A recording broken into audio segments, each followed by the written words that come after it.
Good morning, everyone, and glad to have you here today. As you can see, I'm broadcasting from the house because, well, I lost track of time. so, but I did get my coffee made, and that's important. Oh, I've got that bright light behind me. I'm going to go turn that off.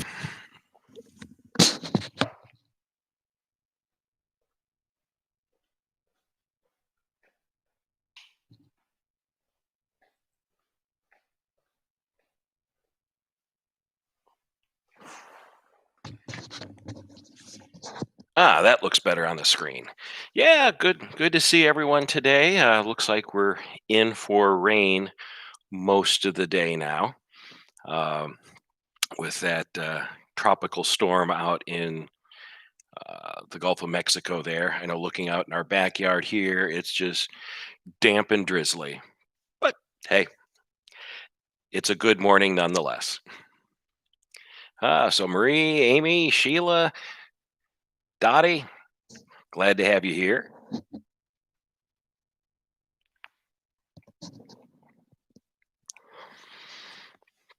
So yeah, it's nice to be able to get back and do this live after the way uh,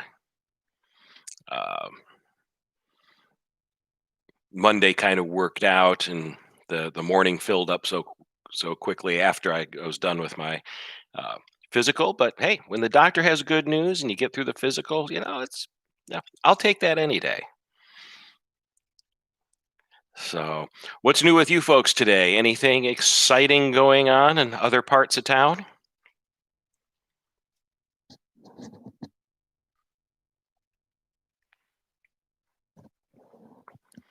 I see Jane's rolled in. Glad to have you here this morning. Uh,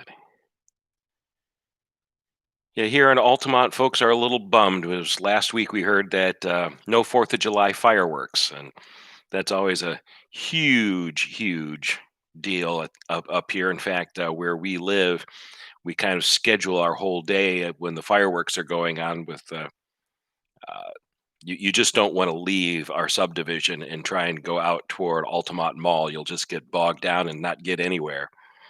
So, oh, Marie, good. Going up to Georgia.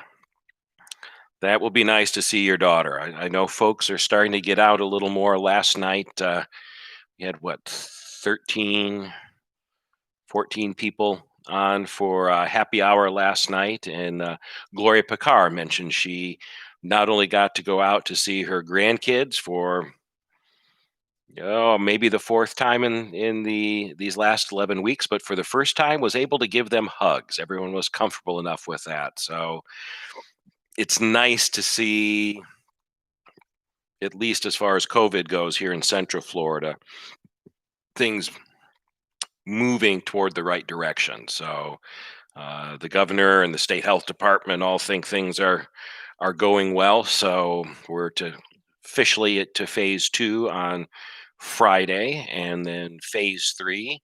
Um, we'll see what happens. That phase three could come as soon as July if trends hold. So here's hoping. Hello, Mary. Happy Thursday to you too. So so oh, keep trying to type, Sheila. We love the fact you're here, and we love hearing from you. So that's what autocorrect is for, right? But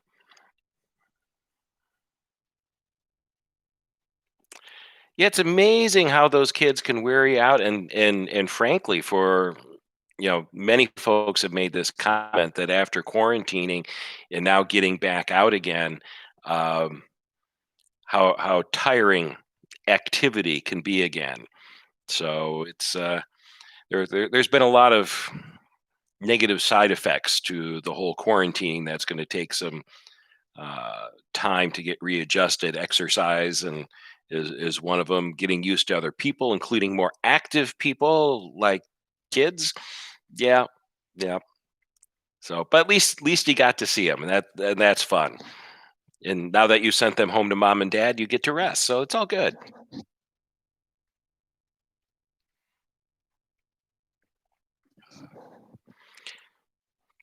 So, yeah, it was it was fun. We had some new folks on last night for happy hour. In fact, Pastor Ron and Barb Lee joined us, and yesterday was their 53rd wedding anniversary. So we do want to wish them a happy anniversary, and they got out to enjoy themselves, and they've seen their grandkids. So that was good. Yeah, no coffee hour on Monday and Wednesday. That's been a hard transition for me too, because on one hand, I really enjoy doing it.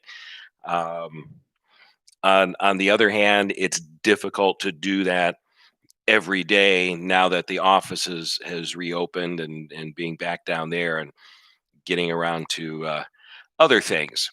But maybe we can do some special things. We'll see how the weeks continue to unfold, and um, you know, but then at least there's 3 days because I've got coffee on Tuesday and Thursday, and then we got happy hour on Wednesday night, and those three are going to continue to those 3 times are going to continue to stay, and then we've got prayer time with Mary.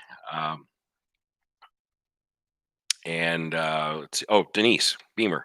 Have that on Wednesdays. We got the Bible readings at noon as well. So, but we're going to be having a certain. I'm glad you mentioned this, Sheila. Um, we will be having a survey coming out. That's going. I'm just wrapping it up today, and Karen and some of the Eddie's Army people are going to start making phone calls to see how everyone's doing and what we can do as we begin to open up. So share, what have we done well, what would you like to see us keep, what would you like to see us add.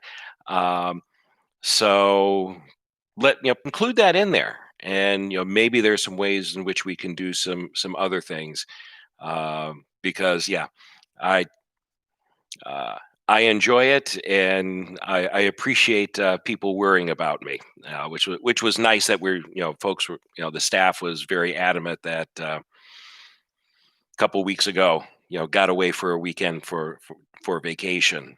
We had planned to go up to Ohio for one of Carlos' nephews was graduating from high school, and even though that was canceled, we stayed home. We kept the vacation, did some work outside, just kind of chilled, and that was good. So, uh, like everyone, pastors are having to learn new things, new challenges, and have to take care of ourselves in some different ways. So I appreciate everyone mentioning that, because if I do seem tired, yeah, I am. Am I burnt out? No. Am I working to take better care of myself? Yes. Does my doctor approve? Yes. 20 pounds down. So since February. So yeah. But thank you nonetheless.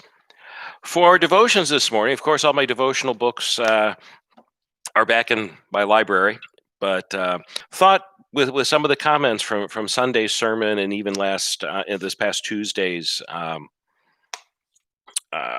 coffee hour, I would share a little bit more from this really rather remarkable but not well known sermon that Martin Luther King Jr. gave on Palm Sunday, 1959, March 22nd, which made it easy for me to remember because that's my sister's birthday. But it was years before either of us were born. But so I'd like to open with prayer and then a reading from Luke's gospel. So let us pray. The Lord be with you and also with you. Gracious God, on this day here in Central Florida, we thank you for the blessings we do enjoy right now, for ongoing relief from the pandemic, for the reopening of businesses and livelihoods being restored. We thank you that in the midst of the turmoil over relations of race, issues of justice, that protests have been peaceful. Protests have brought police and people together, and our city has become an example for others to follow in the nation. Continue to bless us, open our eyes to work for justice, to show the love of Christ, and to follow in his way. For we ask this in Jesus' name. Amen.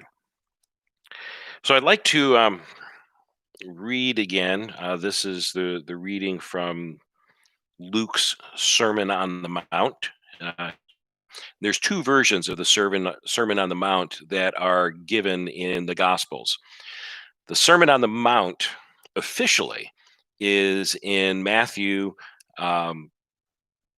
Gospel, and Jesus goes up on a mountain. The people gather around, and he teaches them. And the parallel is very specific in that Matthew is writing to Jewish readers.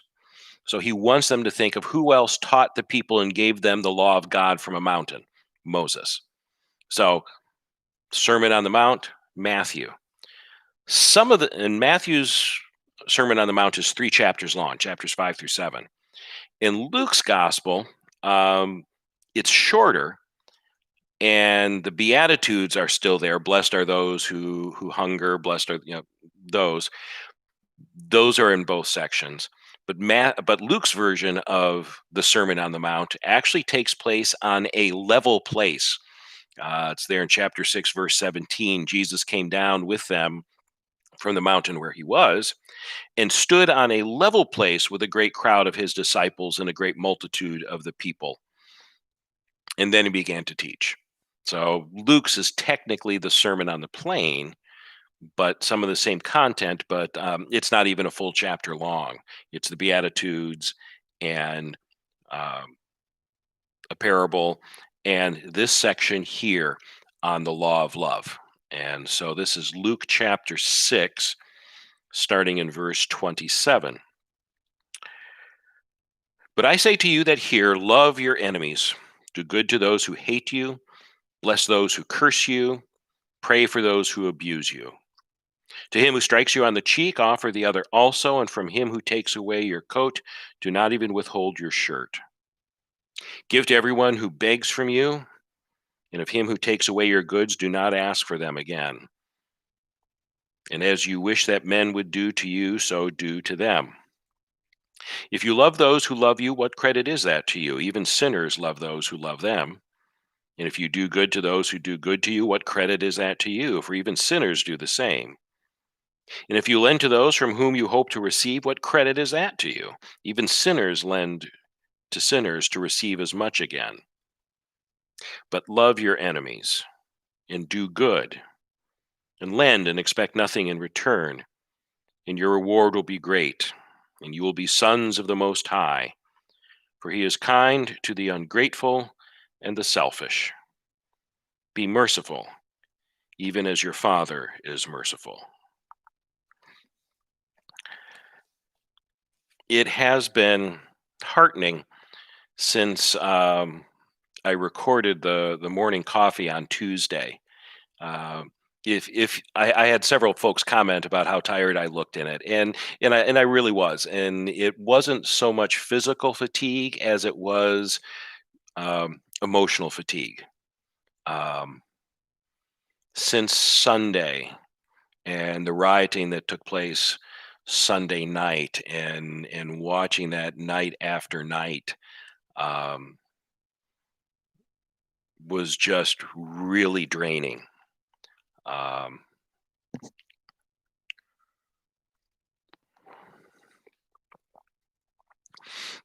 I have no memory of the civil rights marches and things like that. I was born in '64, so even the events of 1968, which we seem to have so many parallels with, um, yeah, I was 4, no clue. Uh, but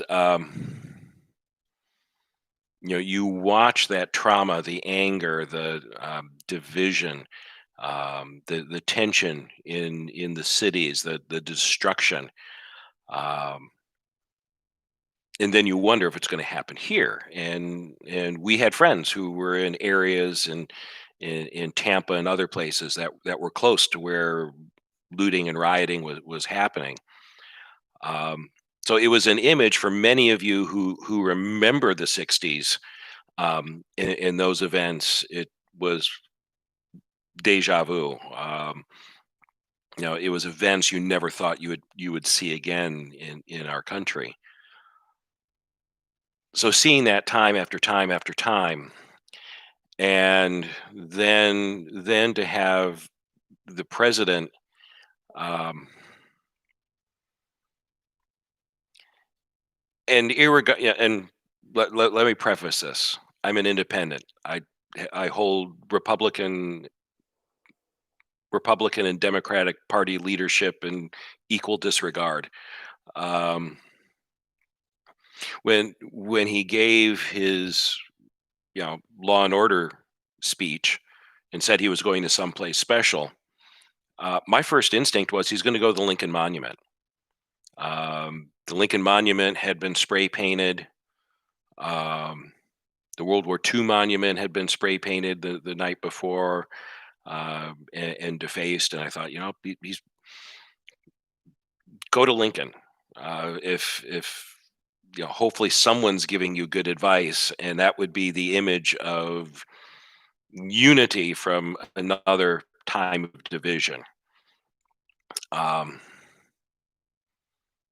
and he didn't. Um, the whole posing in front of the church and holding up the Bible, and yeah, if you want to unify people and you're going to do that, call the pastor of the church, go inside and pray. Um, don't pose with the Bible like it is some prop. And I can kind of get what his intention was. Um, I don't think it was right, but probably more importantly, I don't think it worked. It just created more division. But then Nancy Pelosi stands up and holds up her Bible and reads from it, and to my way of listening and thinking to it, basically does the same thing. And so my sense of disgust of our leaders looking at, I'm going to use the word faith. I don't think anyone though is looking at it as faith. It's religion is a prop, and religion has been used enough by those in power before, um, where it is just a show. And Jesus' day was no different. Jesus condemned the Jewish leaders for making a show of their piety and being corrupt in their hearts. And looking at this whole process of people protesting and trying to figure out, okay, if we're are looters justified, and people going through all kinds of weird logic to somehow say, well, destroying your neighbor's property and livelihood is somehow legitimate protest. Um, and our leaders posturing and trying to look strong or pious or whatever. It reminded me of the readings I had done regarding Dr. King, and that is a marked difference right now. Is that the civil rights movement had explicit, open leadership and grounding in the Christian faith. You had pastors who were marching, pastors who understood what Luke just said, which I don't think folks get right now. No one's really interested in that, which is why in coming back to this sermon that Dr. King gave in 1959, which I had found on going to that interfaith breakfast, and I mentioned that on Tuesday. It just sat there on my phone for almost 6 months, on a tab that I'd forgotten about. And usually I close all my tabs and reset my phone every week or so. And for some reason that was there. And I truly think it was the Holy Spirit talking. Um, but in reading and rereading this sermon probably every day for the last week now, if we could recover, if we could touch, if we could as Christians witness to this, um,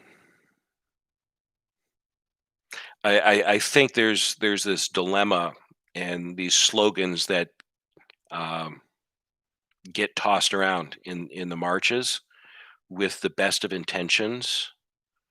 Um, no justice, no peace, uh, being one of them. But the ones that jump out at me more is the two arguing groups that think they're arguing, and in some sense they may actually be. I don't think they're as far as part as what they're saying. But you have Black Lives Matter and All Lives Matter, and both sides saying to the other, yes, but. And to me, when I listen to Dr. King, both are missing the point. It's not an issue of Black Lives Matter and All Lives Matter. If we're going to get through this, and if this is going to bring about healing and justice, then I think we need people of goodwill to say Jesus matters. If we can say Jesus matters first before anything else, then Black Lives matter, All Lives Matter. If Jesus matters, it's yes to both, and there's no argument, at least to my way of thinking. But I'm weird. But and yeah, Mary, there's a link to the sermon on our Facebook page with I believe my sermon from Sunday, but I'll attach it to this as well. But I think that's if we as Christians are going to serve and play a role in this, we have to come from a different direction from where culture and leadership are at, because either one is wanting to take sides. With Nancy Pelosi and the president both holding up Bibles like trophies and props, I want nothing to do with either one. Um, Folks arguing Black Lives Matter or All Lives Matter, and yeah, there's points to be made. But if we start with Jesus matters, if that comes first, if then you know, then I'm ready to hold this up, and if and it makes sense, then it means something. Um, so I wanted to read a part of the sermon again, because the sermon itself, Dr. King talks about the impact Mahatma Gandhi uh, had on him and his way of thinking of the way of nonviolence. And Gandhi's biography and Gandhi's impression of Jesus and Christianity is fascinating, because in a nutshell, Gandhi was Jesus is remarkable, and one can see God in Jesus. It's just Christians who are the problem. Some things never change. But he talks about how Gandhi brought about change when India was in the midst of trying to break away from being part of the British Empire, but at the same time were caught up in fighting among themselves because of their caste system. And the caste system, CASTE, meant that depending on your family background and skin color, that determined where you were in society. So lighter skinned, most prominent families, the Brahmin class, which were the priests, had nothing to do with the darkest skinned folks, who were the untouchables, who collected garbage, handled dead bodies, all of the most unpleasant work. And then you had several groups in between. In a certain sense, it's kind of like upper, lower, middle class language we use today, except those social categories were tied into racial categories, even though basically we're, you know, the same people living in the same country, but family and shade of skin color meant everything. Gandhi knew that as long as they were divided, there would be no independence, there'd be no freedom for India. And so this is where Dr. King speaks about what Gandhi did and then the impact that had on him in 1959 as the civil rights movement was beginning, and his role and leadership in it as a leader of the movement, but as a Christian pastor. And for him, the two were inseparable. One day, Gandhi said, beginning on the 21st of September at 12 o'clock, I will refuse to eat. And I will not eat any more until the leaders of the caste system come to me with the leaders of the untouchables and say that there will be an end to untouchability. That was the required law. One could not touch or spend time with each other in any way. And I will not eat any more until the Hindu temples of India open their doors to the untouchables. And he refused to eat. And days passed, nothing happened. And when Gandhi was about to breathe his last breath, his body, it was all but gone. He had lost so many pounds. A group came to him, a group from the untouchables and a group from the Brahmin caste came to him and signed a statement saying, we will no longer adhere to the caste system and to untouchability. And the priests of the temple came to him and now said the temple would be open to the untouchables. And that afternoon, the untouchables went all over India and went into the temples, and all these thousands and millions of people put their arms around the Brahmins and peoples of the other castes. Hundreds and millions of people who had never touched each other for 2,000 years were now singing and praising God together. And this was the great contribution that Mahatma Gandhi had brought about. And today in India, this was 1959, untouchability is a crime punishable by law. If anyone practices untouchability, he can be put in prison for as long as 3 years. And as one political leader said to me, you cannot find in India 100 people today who would sign a public statement endorsing untouchability. Here was a man who had the amazing capacity for internal criticism to the point that he saw the shortcomings of his own people. And he was just as firm against doing something about that as he was about doing away with the exploitation of the British Empire. That this is what makes him one of the great men of history. The final thing I would like to say to you this morning is that the world doesn't like people like Gandhi. It's strange, isn't it? They don't like people like Christ. They don't like people like Abraham Lincoln. They kill them. And this man who had done all of that for India, this man who had given his life and mobilized and galvanized 400 million people for independence, so that in 1947, India received its independence and he became the father of that nation. This same man, because he decided he would not rest until he saw Muslims and Hindus together. They had been fighting among themselves, they had been in riots among themselves, and he wanted to see this straight. And one of his own fellow Hindus felt he was a little too favorable toward the Muslims, felt he was giving a little too much toward the Muslims.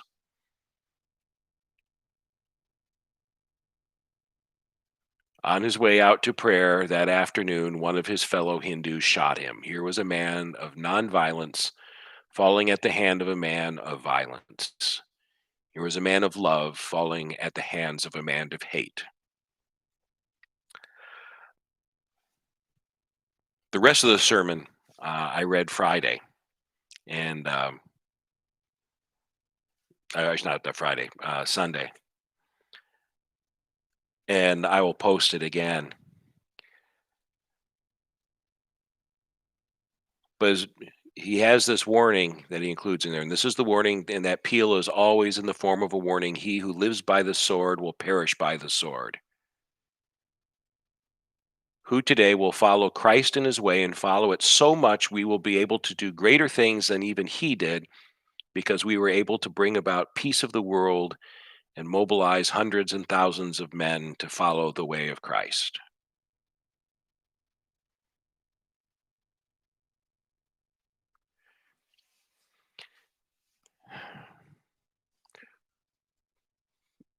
People are talking about systems and institutions and things that have to be changed, and that's admirable, and in some ways it is necessary.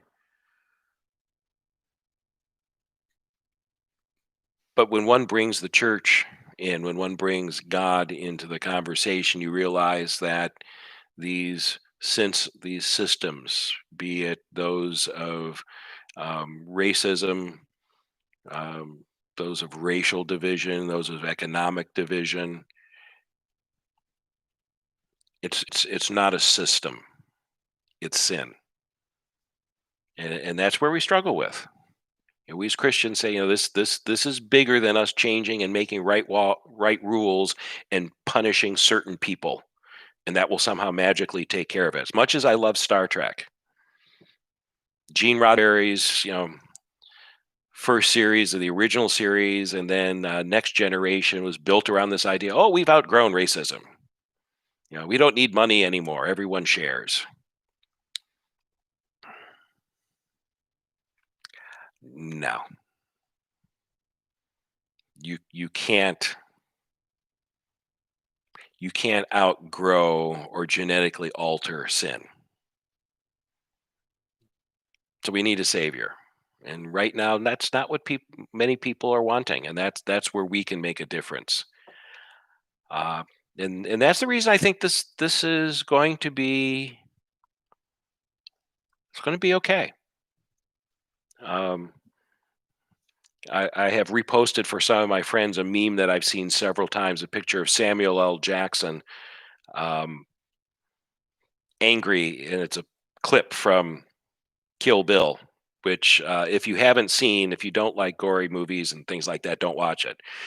But you know, it's his angry face saying, "If you say new normal one more time," I'm kind of the same way. Um, the world is always changing, and we're in a different place, and things are going to change. But God is not done with us. God has not left us. And I think as there's no virus, no riots, none of this is going to have the final word. And I think as Christians come together, and we as Christians ask the question and take the position that Jesus matters first, then everything else falls into place. And that then shapes what we do, what we say, how we protest, how we love, what we do for our neighbor, whether we see that neighbor as friend or enemy. Justice gets tempered that way. Justice is done,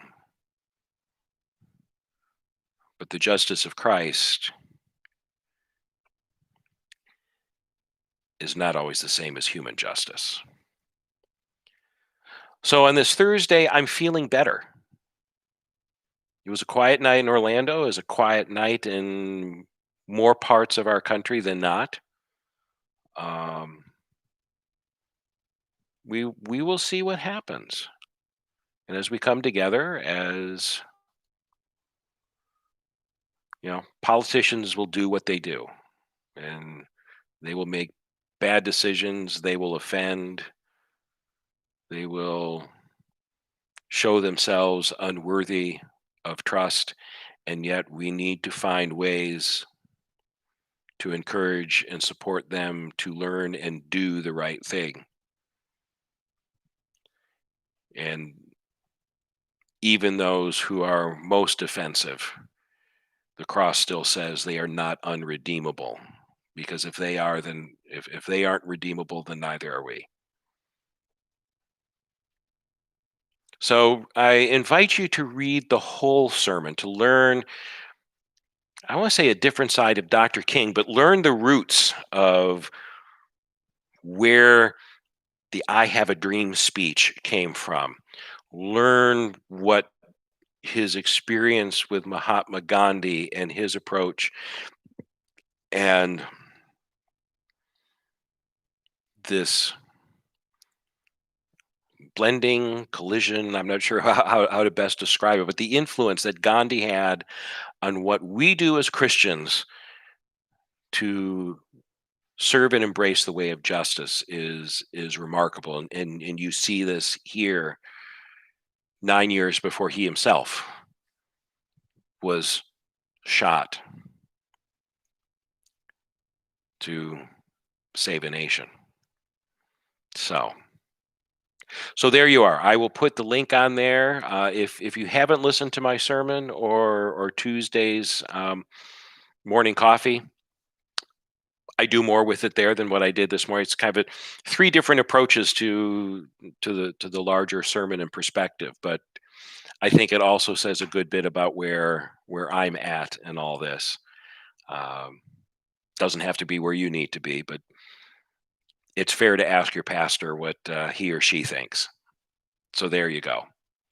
I see Mark's put up the link from the sermon from Sunday, and we'll get the link for uh, Dr. King's sermon as well. All right, news from our dining room, but news from St. John. Our reopening team is meeting again tonight. That survey that's going to help inform some of the things we do will be will be coming out here shortly. So expect a phone call. We want to do that personally. When you receive the phone call, let us answer the questions succinctly. I mean, we don't want long, because they're going to be, folks are going to be writing or typing these things down. But be honest. And this is important. I know you know this, but I'm going to say it anyways. We do want to hear what we can do better. But as I know I'm preaching to the choir here, but your staff has worked very, very hard. Let them know what they've done well. Compliments go a long way. And I think, in speaking as personally and as pastor, they've done many things well, and they deserve to be encouraged in that. Um, so that's going to be coming up. We're meeting tonight. We're probably looking at no sooner than June 28th for reopening. One thing that is in the mix is we're getting the sanctuary ceiling repainted. You may have realized it's been several weeks since we've been in there, but we had some staining damage up on the ceiling, and so we're going to get that repainted before we resume worship. That way, it has time to air out, and we don't have respiratory issues or things like that from paint smells. And plus, it's just a whole lot easier to move the equipment in and out. So, um, somewhere at that point, we will do that. Since we're moving on Friday to phase two, that now means gatherings of 50 more are permissible, provided we have the physical distancing worked out. We're trying to work things out so that when we reopen, because we aren't mandated, we may get a little creative. We might have 50 some people in the sanctuary and another 50 people down in Schaefer Hall, um, watching on the screen there, to be able to accommodate more people and observe that. Certainly, when we get to phase three, the distancing issue becomes somewhat secondary. So we're going to have guidelines and things in place. I do want to thank the folks who are helping with this. That be Karen Goldsmith, whose legal her work as a lawyer is very much involved in nursing home and healthcare law. Um, Justin LeBlanc, speech therapist, works at a nursing home up in DeLand, very much involved in his facility in the whole process of COVID management and patient and staff care. Ryan Dale, um, trauma nurse at Advent Health, has been real key in that, in providing his perspectives. So and let's see, Jennifer and I, yeah, we've got a really good, solid group of people who are working on this, and have the background to really help us make some good decisions. Um, so we're going to continue to move ahead with that. And like I said, we're meeting tonight to do some more. Uh, let's see, what am I missing here? And so that's moving ahead. So we're hopeful there. We're also looking to get small groups back into the building here soon in the next few weeks, and moving to phase two makes it that much easier. So watch for some of those being able, right now folks can come up to the office where, if you need to get to a classroom or the quilting room, get supplies or things like that, we're at that point. Now that we're going to phase two, we can talk about getting groups in. So that's continuing as well. Continue to participate in the different video offerings, the prayer time, the readings, happy hours. If one thing we would like to offer, to throw out there, is if there you would like to get a small group started, and if there is a ministry team or just you with a group of friends from church who have missed sitting close to each other in the same pews, let us know. We with our subscription to Zoom, it would be nice to give everyone the opportunity to reconnect and start rebuilding some of those connections. I mean, that's kind of what Wednesday night is about with happy hour. Is we had a group of about 40, 50 people who would come for Wednesday dinners, and that's what we're really trying to do with Wednesday night, is to keep those connections going. So as we reopen and regather, those have been sustained. Um, so those are a few things going on at the moment. Ron Kroenke, for those of you who know Ron, died over the weekend. And so later today, Jennifer and I are meeting with his daughter Val, um, to do some funeral planning. We're going to be waiting till when we can use the sanctuary and can have folks gathered for a funeral. He's being cremated in the meantime. So as we get closer with dates and plans for that, we will let you know with that. But keep Val in your prayers. I believe in the bulletin we had, or on the website, if you'd like to send Val a card, um, let Jennifer know and she can get the address to you. I think it's also in the newsletter for that. We've come up to about 45 minutes, so a little longer than normal, but I think a lot of us have had some things pressing on our hearts, and I thought that a follow up was needed. So before we end, any questions that you folks have of me or the staff that I can answer before we wrap up today?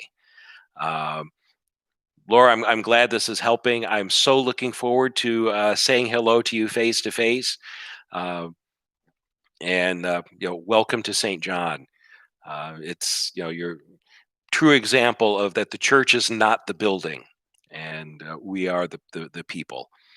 And as Kit well knows, yes, my weirdness is one of my lovable things. Folks don't always get it, but I'm glad some consider it lovable. Do look there, the books that Mary Jacob recommended, the Book of Joy, with the Dalai Lama and Bishop Desmond Tutu, two other folks who really follow in the footsteps of Mahatma Gandhi, um, and I would say the way of Jesus. All right. Any questions? I'm looking here at the live chat. It's not moving. So last call while I take a sip of my coffee.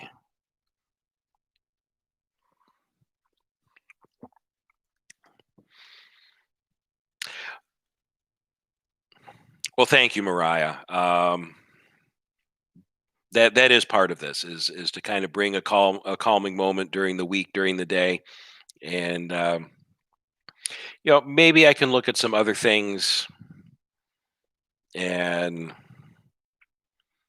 maybe bring back something, maybe something short on Mondays and Wednesdays. But I will say this: won't do Fridays. I learned a long time ago. A day off has to be a day off. Part of a day off or a day where I'm just going to do a couple things doesn't work. Burns you out. All right. Well, consider yourselves calmed and blessed. And shall we close together with the Lord's Prayer? Our Father, who art in heaven, hallowed be thy name. Thy kingdom come, thy will be done, on earth as it is in heaven. Give us this day our daily bread, and forgive us our trespasses, as we forgive those who trespass against us. And lead us not into temptation, but deliver us from evil. For thine is the kingdom, and the power, and the glory, forever and ever. Amen. Thank you so much. Keep coming back.